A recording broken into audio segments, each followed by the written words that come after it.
பட்டாசு தொழிலை பாதுகாக்க அதிமுக ஆட்சியில் நீதிமன்றத்தில் போராடியதாக அக்கட்சியின் பொதுச் செயலாளர் எடப்பாடி பழனிசாமி தெரிவித்துள்ளார். சிவகாசியில் நேற்று அச்சக உரிமையாளர்கள், தீப்பெட்டி மற்றும் பட்டாசு உற்பத்தியாளர்கள் உள்ளிட்டோரிடம் அவர் கலந்துரையாடினார். அப்போது பேசிய பழனிசாமி, பட்டாசு தொழிலை பல்வேறு சிக்கல்களை சந்தித்து வருவதாக கூறினார். அதனை பாதுகாக்க அதிமுக ஆட்சி பல முயற்சிகளை செய்தாலும் நீதிமன்றத்தில் இருப்பதால் எதுவும் செய்ய முடியவில்லை என்று அவர் தெரிவித்தார்.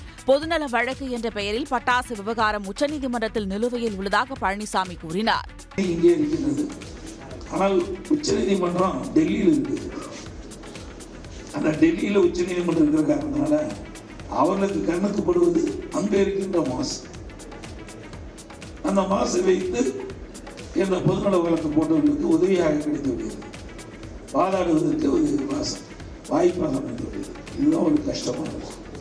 இதே நம்ம தமிழ்நாடு கூட ஒரு உச்சநீதிமன்றம் வந்தால் இங்கே அந்த பிரச்சனை ஏற்படுவதற்கு வாய்ப்பு இல்லை. அருப்புக்கோட்டை, சாத்தூர் உள்ளிட்ட இடங்களில் பிரச்சாரம் செய்த பழனிசாமி அதிமுக ஆட்சியில் செய்த நலத்திட்டங்களை பட்டியலிட்டார். விவசாயிகள், நெசவாளர்கள் உள்ளிட்ட அனைத்து தரப்பினருக்குமான அரசாக அதிமுக அரசு திகழ்ந்ததாக அவர் தெரிவித்தார்.